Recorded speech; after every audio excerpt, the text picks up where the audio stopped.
I think that the reason that the rage rituals went so viral is because of how much suppressed emotion there is. Mia Magik is a speaker, healer, international transformational facilitator, and author of the hit new book, Witchual. Mia Magik. Mia Magik. Mia Magik is bringing healing girl summer to women through her sacred rage ritual. It's the release they've been looking for. In order to release emotions. I've always had big feelings, and I never had a safe space for them. When I did this ritual for the first time, I felt so liberated. If you start to give yourself permission to feel things you have never felt and have a safe space for the first time, you cannot help but touch something inside of yourself that perhaps has never been touched. Some people, their spiritual journey was like a sprint. Mine was a marathon. Everyone would tell me, this way is the fastest way, or this way is the only way. And I was like, well, then it's not the way for me, because I don't believe that there's an only way. Yeah. I just tried everything. And there were a lot of things that were no's, and there were a lot of things that were yeses. A lot of people have misconceptions about the idea of like what a witch is. You know, I put on the hat and this like iconic symbol of evil, like wearing this big pointed witch hat, and it actually helped me grow. I don't really teach spells. I teach people how to deal with the parts of themselves that don't believe they're worthy of having the thing they're trying to write the spell for. We all want to feel safe to feel, and nobody does. The reason why I speak on behalf and as an ambassador of nature is because I think that that's the only teacher that actually doesn't make mistakes. We're fighting with the tools that we have, and sometimes that is like these rituals. You can only be genuinely love and light if you have faced off with all your darkness. Whether it was healed or not healed, I would then find myself with ruminating negative thoughts and this anger, and I didn't know what to do with it. Can we go into it a little deeper? Yeah, whatever you want. I'm an open book. Yeah, can you close your eyes for a minute? Okay. Oh, here we go.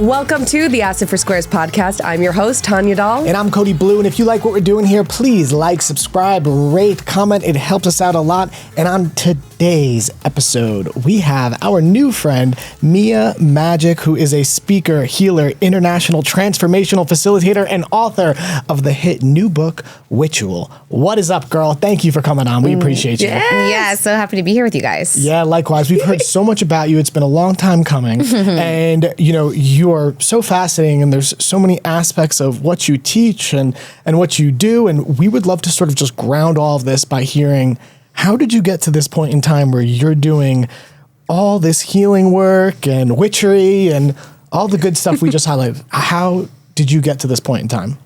Well, I'm super blessed. It sounds like you're from Redwood Country as well. Yes. And I grew up in Humboldt County in the very northern part of California, and just had a really beautiful outdoor upbringing. Of course, there's trauma, there's childhood wounding, and it was a really idyllic scene, and nature was the church for my family.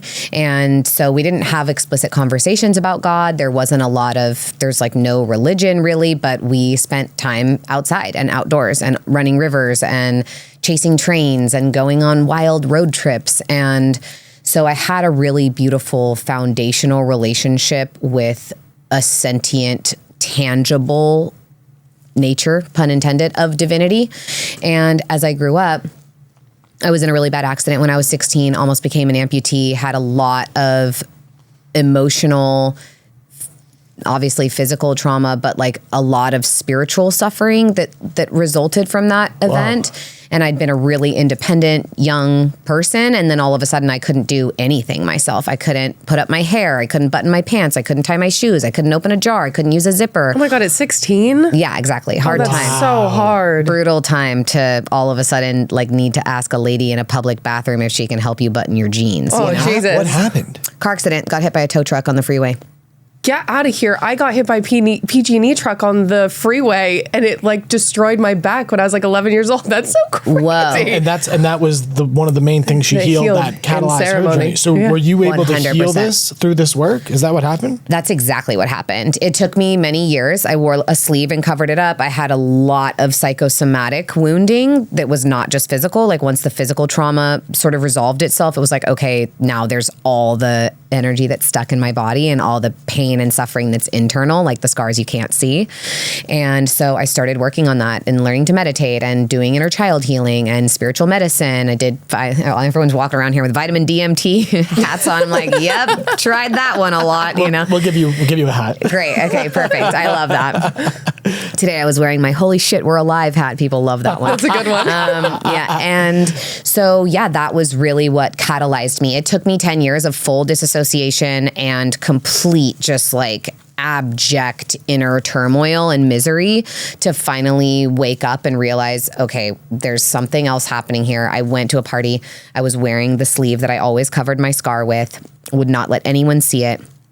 And it dematerialized from reality. Whoa. I went to this party and I had packed it that morning, and I arrived at the party and I tried to go to put this sleeve on to cover my scars so no one would see me, so I could keep hiding and wear my mask and my armor, and it just disappeared. And I tore through all the places where I had secret ones hidden in my glove box, in my purse, whatever.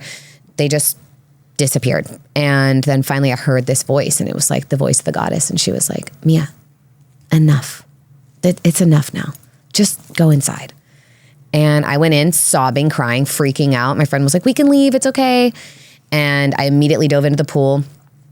And when I got out, this girl was like, oh my God. And I was like, ah! She's like, I love your bikini. And I'm like, can't you see I'm disfigured? Like, what, are you blind? And she didn't even notice. And no one noticed, in fact. And the cognitive dissonance of that, the level of, oh my God, I have built my entire life and identity around this particular story. And it turns out I'm the only one who's listening to it or cares about it, changed everything for me. And so then, of course, I was already deep in like the conspiracy theories, and, you know, I lived in New York right after 9/11. And so lots of other things, lots of spirit science, you know, I'm sure So you're already questioning reality. I was questioning reality, but that changed everything. That I had already had, I dated a like Christian guy, and he had these conversations with God. And so I had started one day on 6th Street in New York City, like looked up at the trees and been like, God?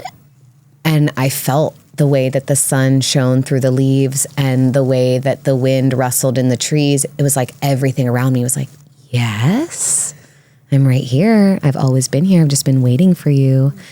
And so I'd had that moment before I moved back to LA. So it was like small breadcrumbs. Some people, their spiritual journey was like a sprint. Mine was a marathon, you know, it was like slow and steady.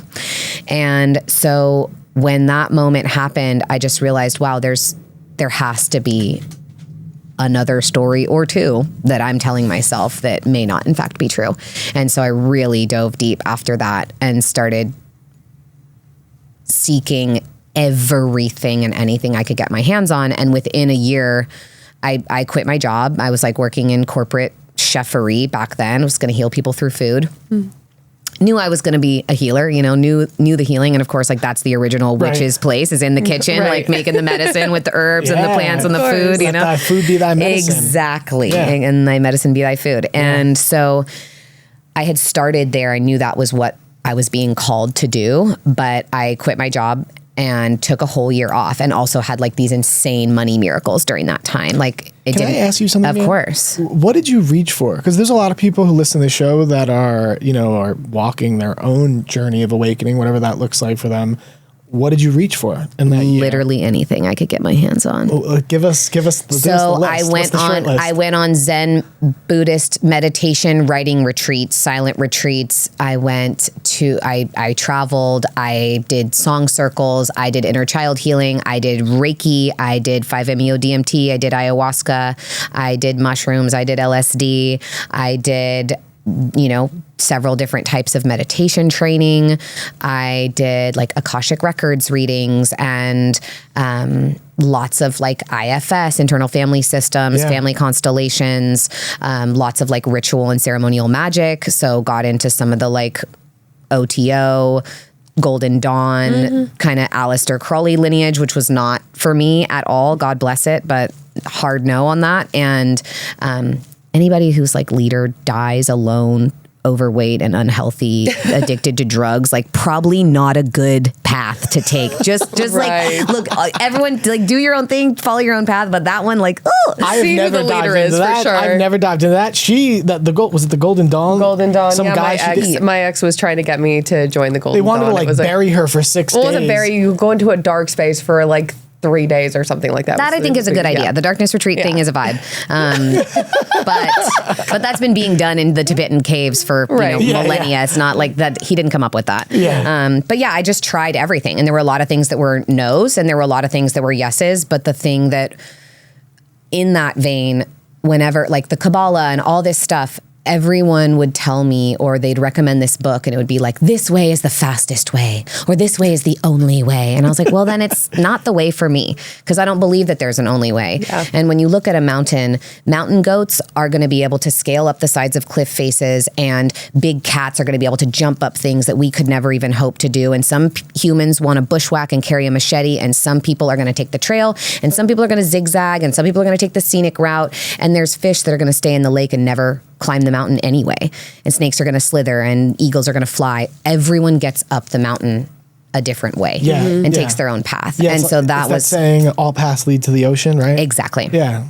And so I think that I just tried the stuff that worked for me, and I discarded the things that didn't, EFT and tapping and like Ayurvedic body work, and I just everything. Wow, like, you were everywhere. Oh, I did I get it. all. I invested every single dollar I had. As soon as I would make money, it would go to another course or another certification or another healing session, anything. Like I spent the last dollar in my bank account again and again and again and again. And do you think that that's the right thing for people to do? Like, do you think they should be going out there and like testing out all these different things? Or do you think that there's a better way that you've found to be able to come back to yourself? Well, that's what I was going to say, is that all of that just led me home to nature. All of that just led me back to sitting by rivers and beneath canopies of forests and listening to babbling brooks and talking to mountains and stones. And so I do think that everyone gets to, I watched a lot of my friends go really deep on the medicine paths, and it was like an express lane for them. That marathon thing, they got a sprint, and they had really accelerated growth. And I think that everyone's path is different because everyone's trauma is different and everyone's beliefs are different. But as a teacher now, the reason why I speak on behalf and as an ambassador of nature is because I think that that's the only teacher that actually doesn't make mistakes. Absolutely. And is not subject to humanness. Like she's so far beyond us and has this intelligent and divine design in everything, even the way that when you look at a cross section of lungs and trees and we inhale what they exhale and vice versa, they look exactly the same for a reason. Yeah. Whether you believe in God or not, there is something intelligent that created, even if it's just that, the veins in our bodies that look like the rivers and creeks and streams throughout the earth. If it were only that, it would be enough. And for me, that is God. And that's a teacher and a devotional prayer and a practice and a leader and a guide that I can always count on. And so, yeah, I tried everything. And like, if that's your path, great.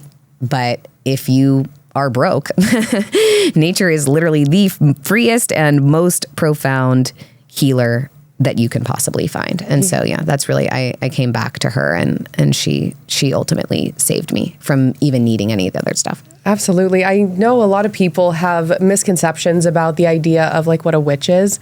And I know every time somebody says that to me, they're like, well, it's like demonic or whatever. I'm like, actually, it's just working with the forces of nature. It's about coming back home to Mother Earth and actually paying attention, putting your awareness, learning how to work with the forces of nature, learning how to work with the reality that we've been placed in for this very limited amount of time.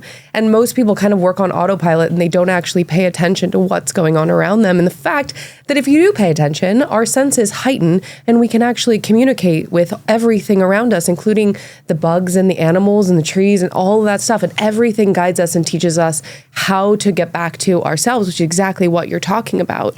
So out of all the lessons that you've learned from nature, what is something that is like the thing that you carry with you the most? Oh my goddess, there's so many things. I'm like, I wrote a whole book about that. 2 of them, actually.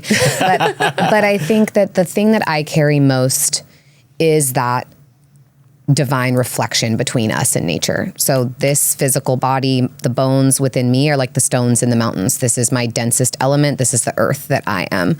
Then I have that breath that I exchange, the wind within me. The trees make it for me, and then I make it for them. And that's like the intangible. It's the thoughts. It's the voice. It's how we communicate using our breath. Then there is this fire inside of me. It's why we call what properly functioning neurons do firing. There is fire. It's electricity. It's energy, right? We rub our hands together for just a few seconds and like there's heat there.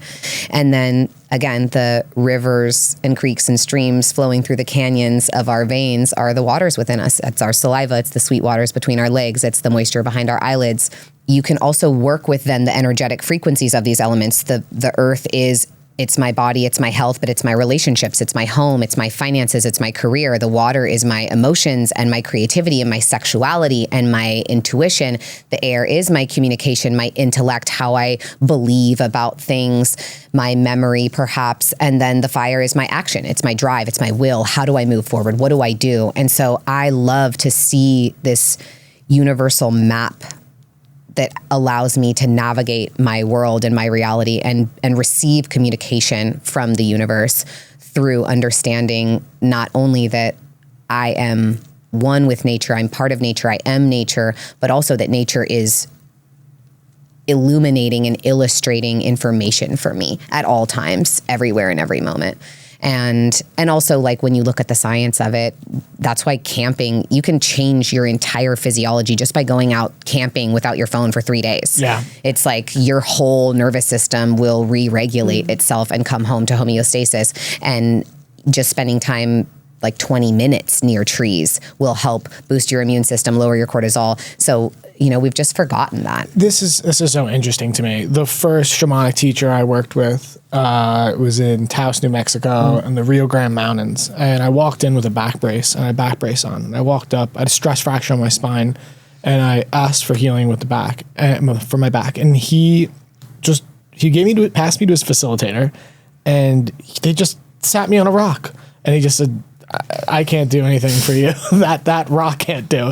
And he said, just sit on that rock and just visualize your pain being sucked to the rock. Give it to the rock. Give it back to earth. Yeah. And it's a fascinating phenomenon because a lot of people reach out to us to listen to the show about going on their own journey with entheogenic plant medicines. We hear a lot of stories, how to do it, where to do it. And something we find ourselves constantly telling people is if you're doing it indoors, you are depriving yourself of one of the primary functions of the medicines. And that is it will reconnect you to the plant kingdom, to earth, and bring you back into communion. It will open you to reharmonize with nature.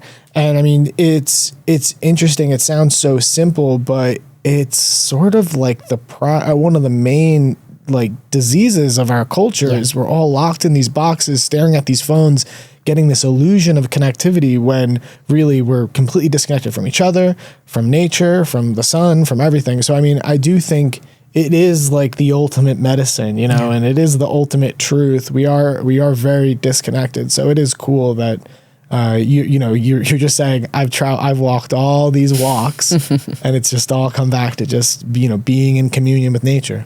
And that's what's so fascinating, like the witch thing. That's why I feel that's what the goddess has said to me, why like my path has been different than other people's. I put on the hat and this like iconic symbol of evil, like wearing this big pointed witch hat. And it actually helped me grow and it built an audience for me. And then I have had all this like mainstream press and gotten kind of Trojan horse and infiltrated into a world where someone like me could never have done that even a few years ago. And I do believe that that's because I've seen a lot, some of the negative views about the witchcraft community come from what I have seen as people who just want a quick fix. They're like, oh, I'm going to tie this string around this person and then they're not going to be able to bother me. It's like, well, what about looking at the belief systems that you have about how you relate to other people and why you feel unworthy of being safe, or why you feel resistant to intimacy, or why you feel avoidant of a certain pattern that you're judging in them that maybe like your dad or your mom exhibited.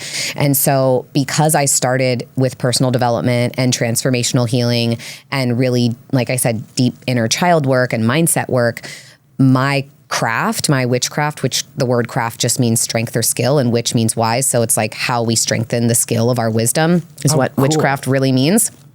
And wisdom is the knowledge that comes from actually embodied learning, right?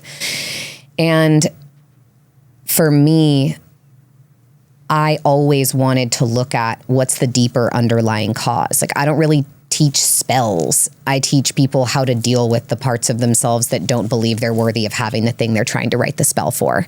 And so I was doing all this work on myself. And that's when, you know, after a year or 18 months of trying all these things, people started saying like, whoa, you've changed, your life has changed, everything has changed. Can you help me? And I really believe that, you know, I've seen a lot of avoidance in the witchcraft community where they just want to like put these herbs in a box and like plant it outside your house. And then like, this is going to ward off whatever it is. And bless, look, like folk magic has worked and does and can work. It's been working for thousands and thousands of years. And because we're so disconnected from our true nature, because we're so afraid to be authentic, because we don't feel safe in tribal connection, because we're all closed off in these boxes and have all these borders and these walls and like live in proximity to someone that you don't ever even talk to, which is like would have been psychotic in village culture. I think that we don't trust ourselves and we don't feel safe to dive into these deeper pieces. And so we'd rather just like figure it out, just get it, just make it happen. Just like cross it off the list. Yeah. And I just have never been that kind of person. I want to look at my shit. I want to know my shadows. I want to deal with them. And that's another lesson that you learn from nature is even a beautiful fruit tree, like now we monetize her. We're like, oh, every single peach is worth all these dollars. A wild peach tree, she's going to drop thousands of peaches. She doesn't mind. She's like, I made all these. If the people don't pick the ones and then the birds don't eat the ones and then the rats don't eat the ones, well, then the bugs and then the mycelial networks will eat the ones that drop and fall. And every single piece of those peaches will actually feed and fuel me next year. Like that's why we call it fall. We let the things fall away. And that's the origin of the word humility. Comes from the humus, which is not hummus, but it is the black gold of the forest floor that comes only from releasing and letting go of what no longer serves us or what we've already created, even if it's our masterpiece, right? If every peach on a peach tree is her perfect masterpiece, she still lets thousands of them quote, go to waste, but nothing is ever wasted. Oh, Mia, I love so much. I love about what you're saying. It's very resonant with us. First off, we just planted a couple peach trees in our garden. And I know we told you this. We moved to North Carolina because your story is very, very similar to ours of experimenting with all these things. And you do learn that it is coming home to nature and coming home to each other. So at a certain point, it becomes like, well, are we willing to make the changes in our life to then put into action the lessons we've learned from, whether it's the medicines or our teachers or whatever it is. And one of that was getting back to nature, getting out of the city. You know, if we believe everything we believe, actually we know everything we know about energy, like how and are the 5G and the grid and all of it. And also getting in community, getting closer to family. And well, that's what I was going to tell her is because we didn't tell you this part. So out in North Carolina, we built a multifamily home. Wow. So it's literally, and we have different members. It's a whole compound. So we're back in literally like a village. Like we're rebuilding. It's really cool. Because we know that's one of the primary things that we're lacking right now. So cool. And also letting things fall away, understanding that that's necessary for transformation and change. You know, I would say even being back in LA right now to film, and it's interesting stepping into the old world. I know you moved as well. I did. And you're about to move again. Did you find it's been positive for your health since you've gotten out of Los Angeles? Yes. Yeah. Yeah. Very, very positive. Yeah. And then, like I said, we shared this, before we started recording, like all three of us have been sick after. I mean, I got here at 5 p.m. last night, less than 24 hours, and like immediately was feeling ill as soon as I landed, not feeling good. Same. The food, anything we've been eating, it's just been terrible. Our bodies hurt. Exactly. Our bodies are It's weird. tired. Exactly. So strange. So when we were flying in on the plane, I'm racing on my emails to get it because we're landing and to get as many emails out as I can. And Tanya goes, Cody, look. And I turn, I look out the window, and she might have shown me a post-apocalypse scene, like the Book of Eli. It was desaturated. There was not a single tree. It was dusty. I said, what's that? She goes, that's LA. I said, that's LA? I was like, oh my God, like, how did we not notice? Like, living here, like, what the city, like, the I don't know, like, I guess when you're just so up close, you can't see it for what it is. And I think, I mean, like, I've lived in Topanga for almost a decade, and, you know, sweet, hippie, spiritual canyon with 8,000 people up off the side of the ocean. It's beautiful. Yeah, but I think also, like, the community here is a fucking vibe. Like, it is a vibe. This town, people think it's like, oh, Lost Angels. Los means the. The name of this city is The Angels, and it was actually named for La Reina de los Ángeles, which means the Queen of the Angels. Cool. That is what this city is named for, and I do believe that there was and has been an agreement for the angels to come here. We're like, okay, we're going to call the place where we rendezvous who we are so we remember. You know, like, I think it was like a spiritual agreement that we made, you know, whatever it was, thousands of years or lifetimes ago, or just into this moment. Like, we're coming here for a reason. And I think we all came here and we found each other and we developed our podcasts and our missions and our beautiful dharmic resonance with ourselves or each other. And then now we're being called to go out and spread it. This is the year, 2025 is the year that the Shambhala prophecy was about. And I had the most insane summer with friends that I've met in LA. And we did a week-long wedding at a French chateau, then had a week apart, then went to this epic festival in Greece called Colibri, this like super sweet little hippie, family-friendly festival on the Mediterranean. Then we had 10 days apart. Then we all went to this insane, extravagant bohemian embassy wedding in Bali. Then we had 10 days apart, and then we all went to Burning Man. Like, we were hanging out in 3 continents this summer and fucked around and found out so hard and so well. But like, it was a global convergence. It was an interweaving of tribe unlike anything I've ever experienced. To be able to be in all these different countries and all these different places and all these different moments with like my favorite people again and again, it showed me something that I think we've all been hoping for. And it actually, for the first time, gave me an absolute sense of faith and certainty that it is happening. What's Shambhala? Yeah, Can you talk the about Shambhala that? prophecy? Yeah, so the Shambhala prophecy is an ancient Tibetan prophecy about the warriors who would come and fight for the good and fight for what's right. Like, we can see there is spiritual warfare happening right now in the world in a myriad of different forms. The prophecy was about the time in the world when all of these warriors would come together and gather, and they would start fighting the good fight, but not with weapons, you know, not typical weapons. We'd be fighting with the things like we're fighting with right here, right now. Talking to people, telling true stories, acknowledging the divine in whatever its form is, right? You know, you don't have to call it God. It can be spirit or source or nature or nothing, like the cosmos, right? And we fight with so many different ways, like me Trojan horsing into the mainstream media, doing a rage ritual on the top of Rockefeller Center in the middle of New York City with thousands of people in skyscrapers looking down at women having permission to feel their feelings.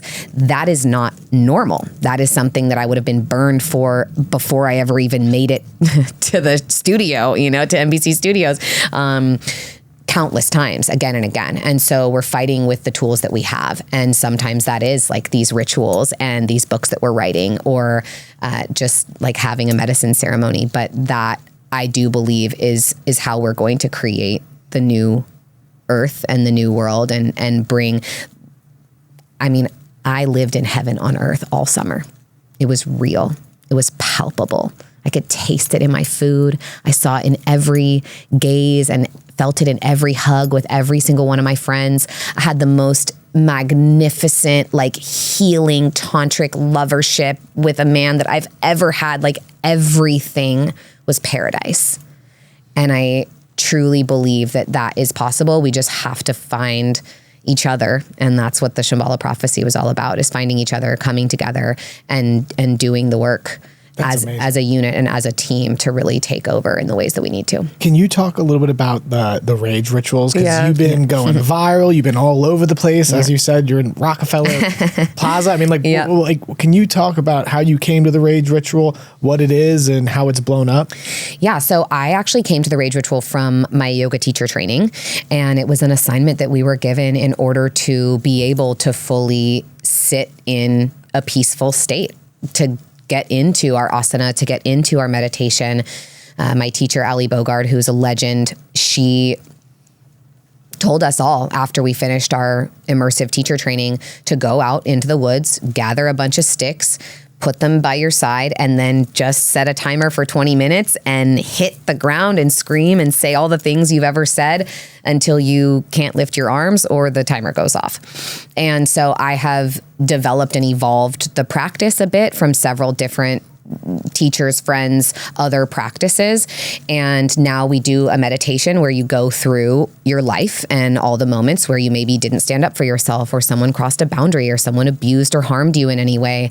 And specifically for women, anger is kind of the only accepted emotion for men, and sadness or weakness or vulnerability is like no, and women are kind of only allowed to feel sad and vulnerable, but not to get angry. And what I've experienced with this ritual is that usually we have one on top of the other, or there's numbness.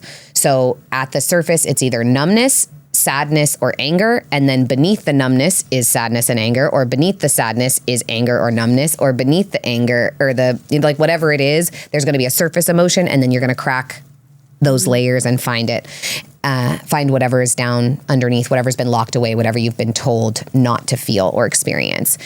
And I think that the reason that the rage rituals went so viral is because of how much suppressed emotion there is. And especially when we look at those things like being connected to nature, if our lungs are a reflection of the trees, we have wiped out 98.5% of old growth forests on this planet in the last 500 years. There used to be forests everywhere. These were the lungs of our planet. And lungs represent grief, right? When we cry, like lungs hold a lot of grief. And where is there a safe place to feel that grief? There isn't one. Doesn't exist. Mm-hmm. No one's encouraged to weep over the plastic in the oceans and the harm that we've done to animals. If we ate animals at the same rate, or if animals ate us at the same rate that we eat them, the entire species of humanity would be extinct in 2.5 weeks. Yeah, Jesus. It's horrifying. And I'm a carnivore. I love eating meat, but I don't do it in the way that our mainstream does it. I'm I'll go to a bison harvest and watch the animal be killed and then take a bite of the still beating heart. That's how I transition from vegetarianism into carnivory, which I highly recommend. Really amazing ritual. But none of us are encouraged to feel the agony and the pain that we as a species are experiencing on a subtle, maybe not so overt level because of the harm that's being done to nature, and because we're a reflection of her. And she is our provider. She gives us absolutely everything. Every drop of water, every breath of air, every bite of food comes from her. And so I think that for me, I have always been a very emotional person. I've always had big feelings, and I never had a safe space for them. And so when I did this ritual out in the redwoods in my dad's backyard for the first time, almost a decade ago, I felt so liberated. I felt so free. I felt this weight off of me. And then I started supporting other people in doing it. And I would do it with my friends, or made a YouTube video about it with just me doing it myself. And this was before I had a big following and people loved it. And then I just made a casual, my video got I don't know, maybe 70,000 views. One of them got 500K. It was what people did with the video. Everyone just ripped it, and it got viewed 1 billion times or more. It was absolutely insane. You heard a totally different song. There was so many, Elon's putting it on Twitter, everybody, it was just such a meme. It was so crazy. But I think even though it got made fun of more than it got understood, it got called the Karen summer camp, and people were oh, it's a rage retreat. I'm no, it's not. They're like, people spend thousands of dollars to beat sticks in the woods. I'm like, they're literally living in a castle in Scotland with Michelin star food every day, riding horses and like singing in seaside caves on the private beach. Like, that's what they're paying for. That's a 90-minute experience in the week-long retreat. Thank you so much for understanding your Karen summer camp, sir. But I think it's because we all want to feel safe to feel, and nobody does. And so when people would see it, it allowed them to like have a feeling. They're like, oh, I'm going to get worked up about this. It's like, well, that's because you need this ritual. Millions of comments of people being like, oh, thank God I didn't bump into them in my hike today. It's like, well, maybe that would actually help you, maybe that would be good for you. Join them. Yeah. Oh, and I think, something that Ali Love, who was the Today Show anchor, who was so brave and came and did the ritual with us, you can't help but have an experience. If you start to give yourself permission to feel things you have never felt or have been shamed for feeling, and have a safe space for the first time, and it's actually welcomed, it's encouraged. Like, I want more. Give me everything you've got. Don't hold back.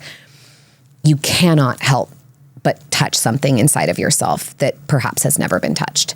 And it's profoundly beautiful. And I think that even though it was vastly misunderstood, I think it struck a chord inside of our species because of how few spaces there are where anyone feels safe to really emote. And look at the instances of child abuse and sex trafficking and molestation. Like, it's horrific. It's not just nature. Like, look at the trauma that is being passed on generation to generation, the alcohol abuse, the substance abuse.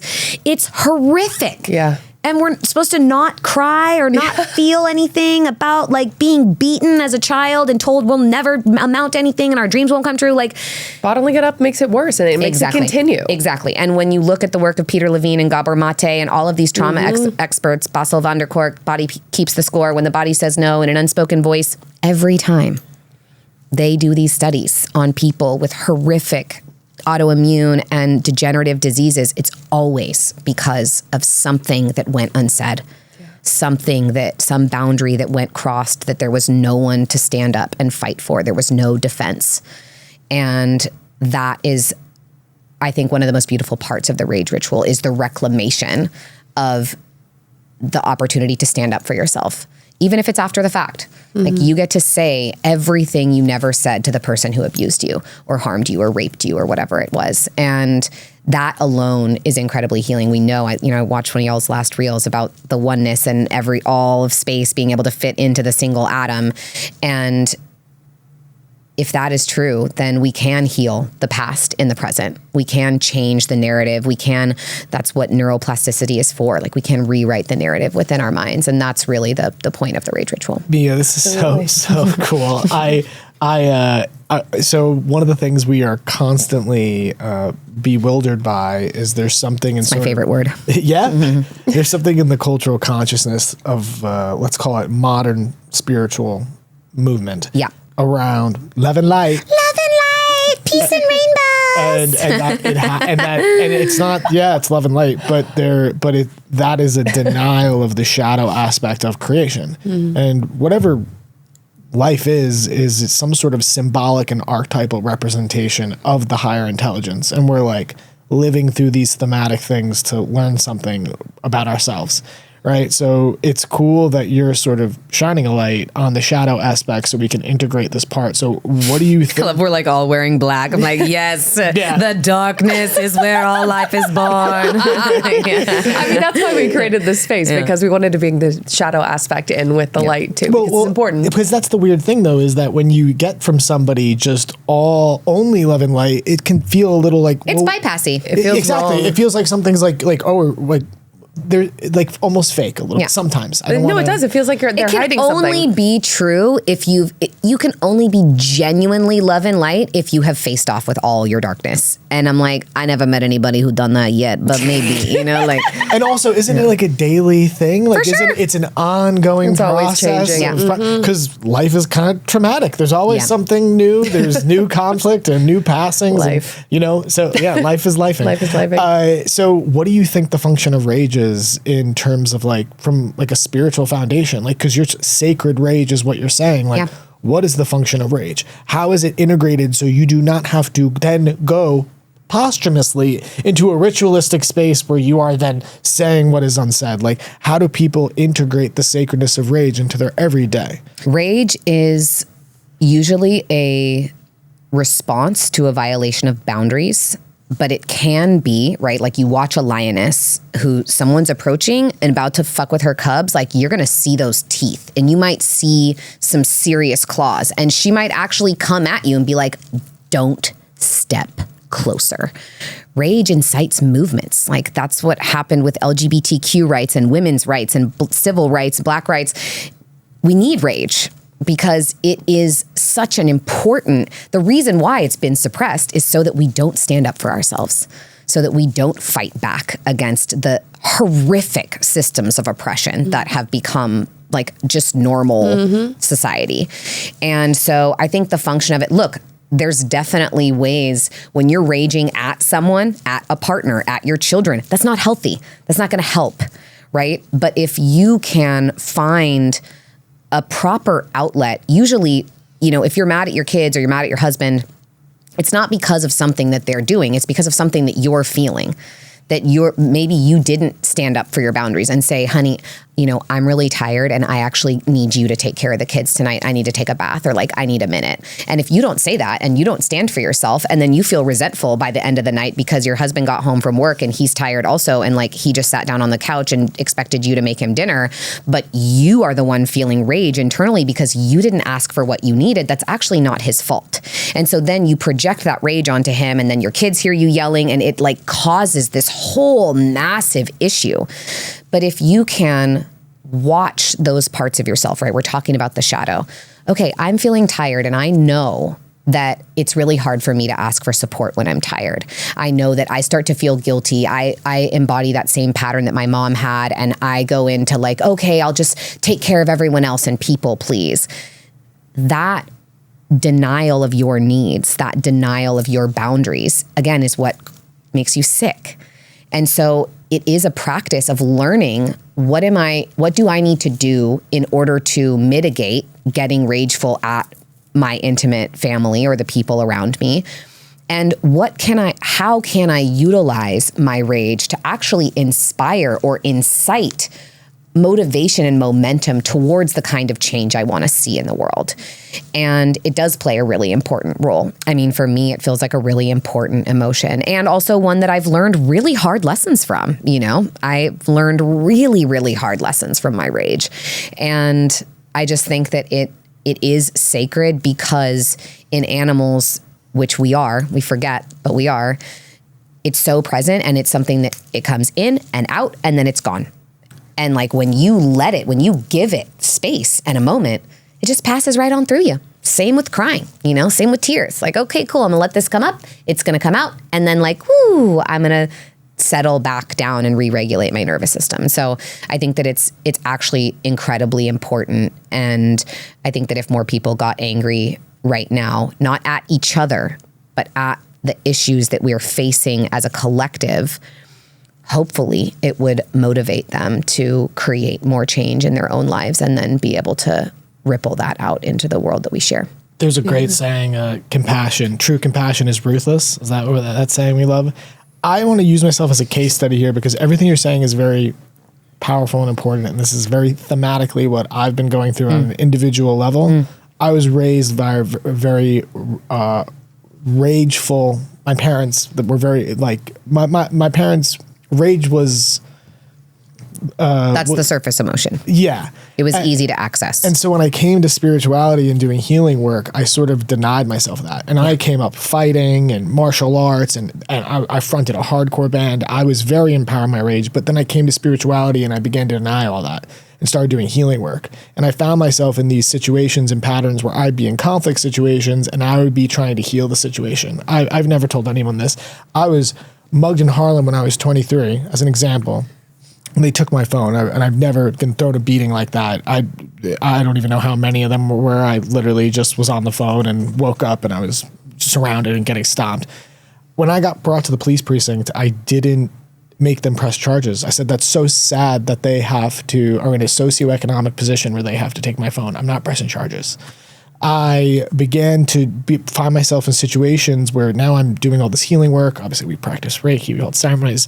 I would be in conflict situations and I would steel myself and just be trying to heal it And I would not let myself feel emotions or let myself be the punching bag so they could get it out. And it's always, I'm sorry, I'm this, I'm that.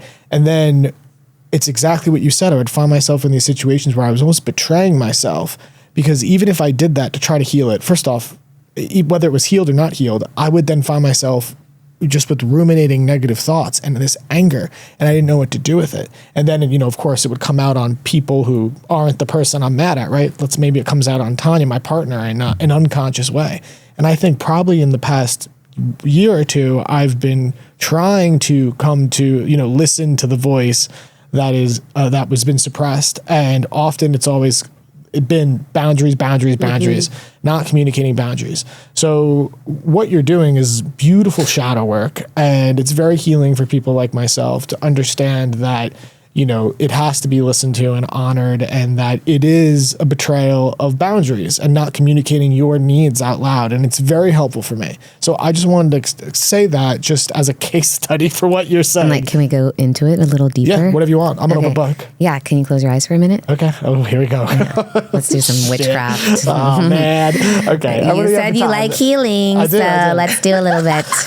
Okay. Good. Yeah, close your eyes. And I want you to just take a long, deep breath. Bring it all the way down through your body.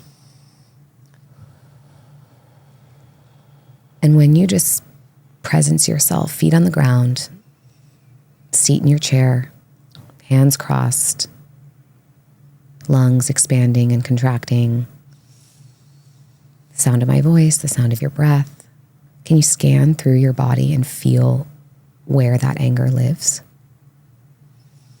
It's a little bit on the front of my heart, it's like acidic feeling. Perfect. Very subtle, but I feel it. Good. I love that. Is there anything else, like a color or a texture? Is there anything else besides that acidic feeling? Does it have like a stickiness or? When I put my awareness on it, I then feel a pinch in my throat and then a tug in my solar plexus. Yeah, good.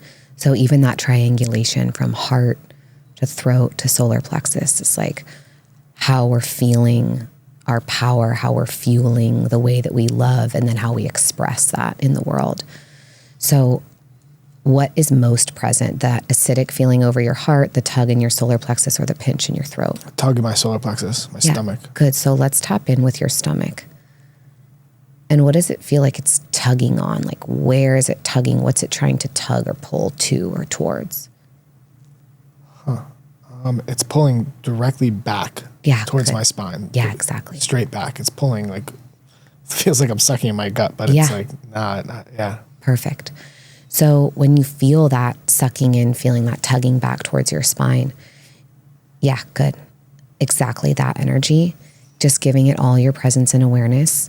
If you ask it out of your mind, I want you to send all of your attention down into that tug in your solar plexus and ask it, what do you need? Don't let your mind answer, but what does it actually need? What do you need, that tug? When you said, what do you need? It released, and I just heard let go. Good. So what specifically would that look like for you to actually let go of this tug in that power center? What would letting go look like? What would that mean? I mean, I don't know if this is the right answer, but it'd be, I guess, letting go of anger or betrayal. Good. So what specific betrayal is that tug backwards? What's the betrayal from the past that's still holding on to that piece of anger within you? Oh, yeah. We can edit it out later. Okay, fine. It's around my brother. Yeah, good. Without even needing to go super deep into it, can you imagine you and your brother, maybe as children, maybe before there was a betrayal, when you were really young? And I want you to see your inner child and the inner child of your brother standing here before you.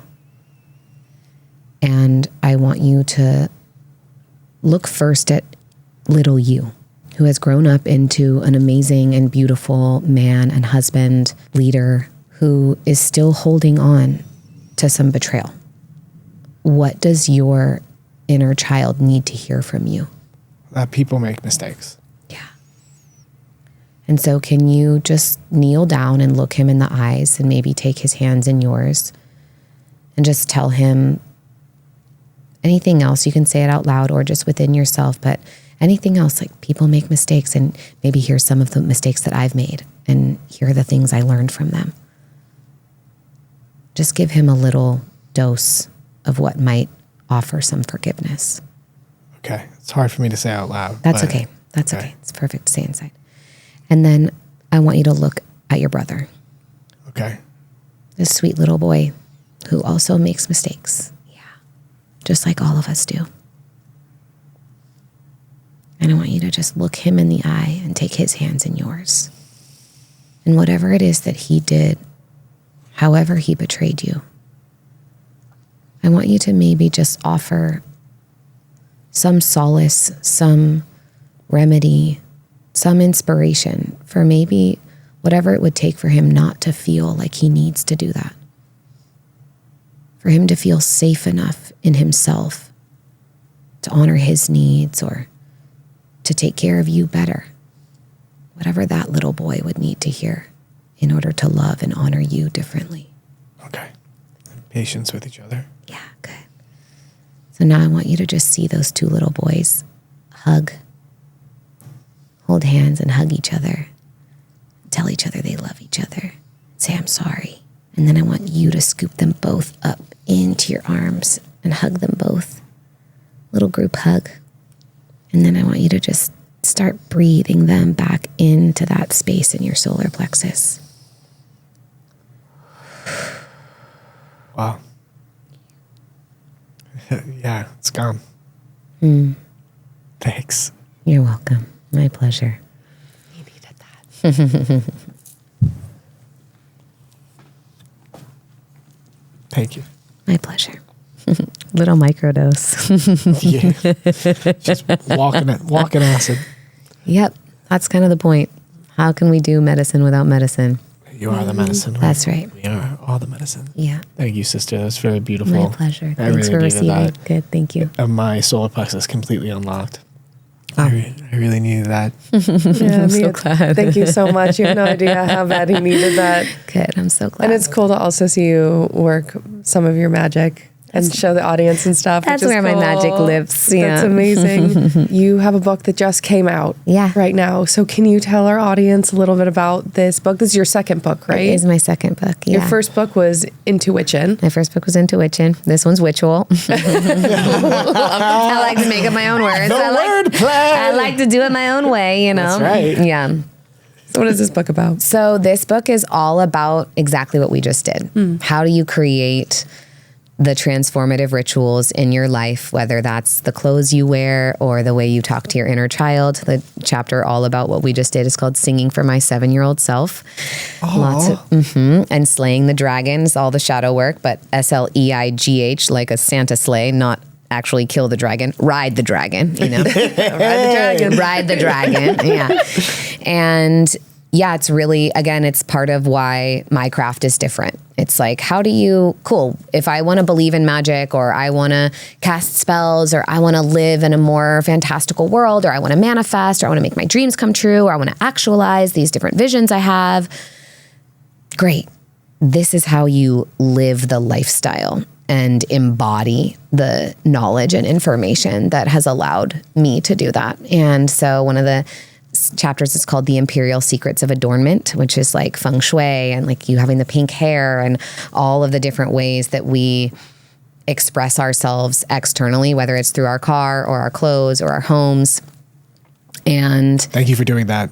Yeah. Another blind spot in the spiritual community, a complete rejection of, the way you look, as opposed to this is how do I express myself? Yeah, and what's my character? If I'm the main character in my movie, like what's my costumery? Guys, this is just a game. What do you want to dress your avatar like? Doing everything with love and play, right? Isn't that more important than just the rejection of everything? As I guess, case in point with anger and everything. And what we just talked about too with you, the thing is like when we're operating on or with or through a system that is colored by that betrayal, that story.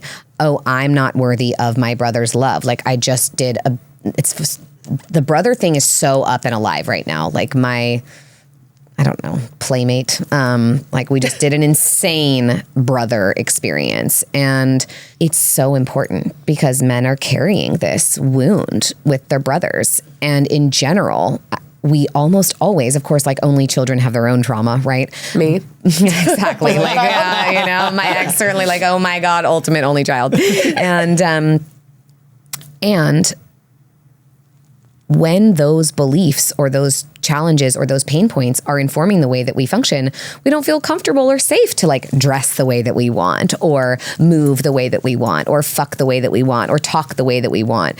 And so I think that, it all plays in and that is part of the love and light bypass. And those people are, spending thousands of dollars on their caftans and whatever, like it's all like, oh, materialism doesn't matter, but I'm going to wear my white turban, it's like, okay, well, it's the same thing. And and I think that that's why I wrote Witchual the way that I did. And that's why I practice the craft and I teach and I serve as a transformational leader the way that I do is because as above, so below, as within, so without. Like this thing with you, like we all have that thing. Yes. We all have some piece, some tug from our past that's pulling or holding us back. And you're like, he really needed this. We all need it. We all need it. And we all need it. I'm a professional screenwriter and we have a thing in screenwriting. It's always keep it in the family. And it's a very common note you'll give to a script. If someone will hand you a script, make them family. And the reason for it is because it's all archetypal. It all comes back to the family. The mother, the father, the co-creation, the son, the daughter, the brother, the sister, the brother.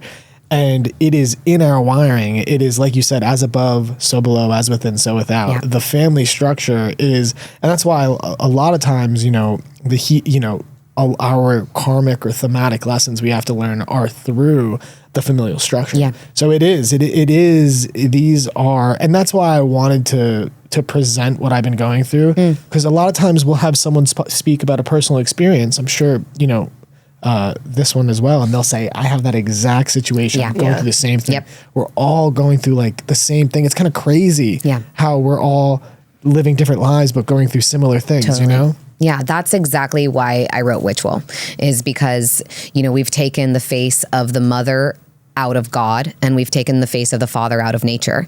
So I have a chapter called Mother and Father Nature, and how do we relate to the divine father and the holy father in a way that isn't this punitive, religious, dogmatic, really shameful, unkind dad. Which is so crazy. It's awful.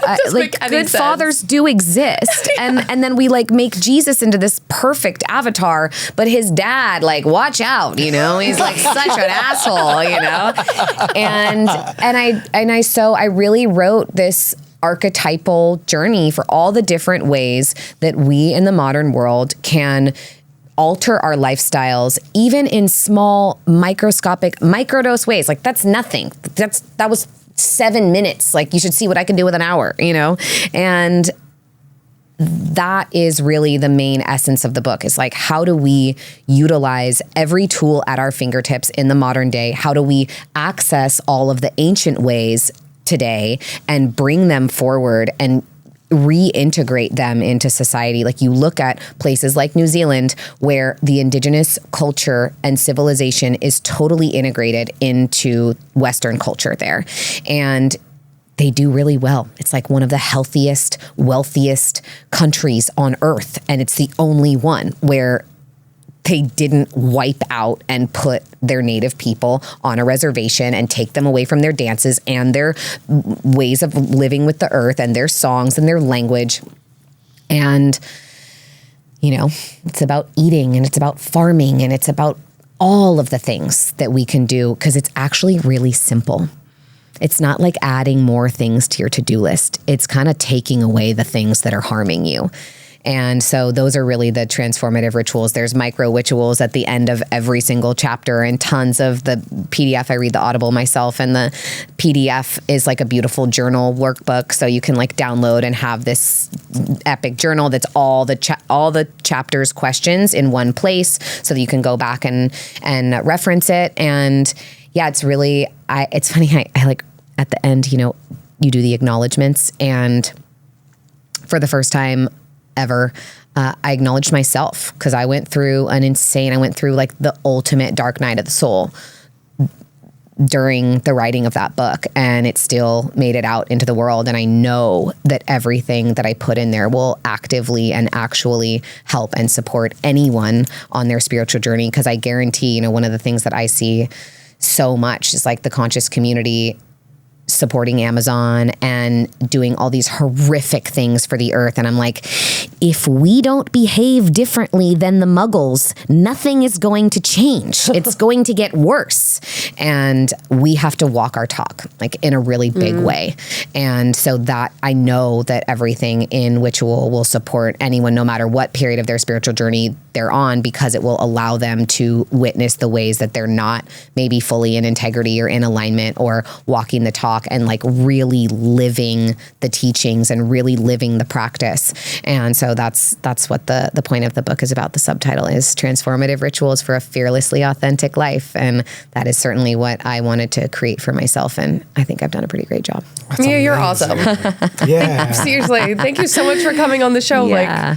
I'm sure our audience, if they don't know you already, they're going to be like, how do we find her? So can you tell people how they can find you? Yes. So I'm Mia Magik, MIAMAGIK, no C. That's my Instagram, website, TikTok, YouTube, all the things. And yeah, I have all kinds of beautiful, epic, magical information and ways to live an incredibly authentic and holistically fulfilling and successful existence. And so, yeah, lots and lots of new things coming, especially this witch season. You know, we love October, us witches.